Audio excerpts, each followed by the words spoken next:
आदरणीय मोदी जी के नेतृत्व में उनके आने के बाद जो देश के लिए लोगों ने काम किया, ऐसे महापुरुषों का जो देश समाज के हित में काम किया, चंद्रशेखर आजाद जी, भगत सिंह जी, सुभाष चंद्र बोस, बाबा भीमराव अंबेडकर, सरदार वल्लभ भाई पटेल, ऐसे कई महापुरुषों की उनको उनकी समाज में ले जाना, उन्होंने जो देश के लिए किया। बस सरदार पटेल की 125वें वर्ष पर, बिरसा मुंडा साहब का 150वें वर्ष, वंदे मातरम का 150वें वर्ष, ये सब नारा नहीं है। ये भारत माता की जय वंदे मातरम में कोई नारा नहीं है, शब्द नहीं है, मंत्र है, जिसके कारण लाखों लोगों ने अपनी कुर्बानियां दी है भारत माता के। वो आजादी के दीवानों को यदि आगे कोई लेकर आए तो आने आदरणीय नरेंद्र मोदी लाए। आज बाबा भीमराव अंबेडकर की पंचतीर्थ हो, सरदार वल्लभ भाई पटेल की सबसे ऊंची प्रतिमा हो, और क्योंकि राष्ट्र को एक सूत्र में बांधने वाले सरदार वल्लभ भाई पटेल हैं, और ऐसा राजनीतिक क्षेत्र में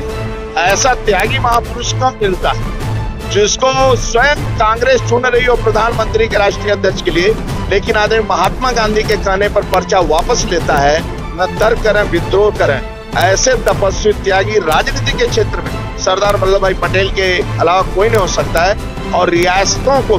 जिस प्रकार एकजुट किए, न लाठी न डंडों से, और भारत को अखंड बनाने में जो उनका योगदान है, इस कारण उसके योगदान की चर्चा गांव-गांव तक जानी चाहिए। यदि किसी ने कोई कर रहा है तो आदरणीय नरेंद्र मोदी के नेतृत्व। बिहार चुनाव के बाद ममता दीदी SIR से डर रही है। देश के यशस्वी प्रधानमंत्री जी, हमारे जो महापुरुष है, जिन्होंने देश के लिए अपनी कुर्बानियां दिया है, जिन्होंने देश के लिए पूरी अपनी जिंदगी को समर्पित किया है, एक लंबे समय के बाद देश का नेतृत्व जब आदरणीय नरेंद्र मोदी जी के हाथ में जाता है, तो जितने भी लोग देश की आजादी से लेकर के जिन लोगों की भी भूमिका है इस देश की आजादी को बनाने में, भारत माँ का झंडा बुलंद करने में, इस उद्देश्य से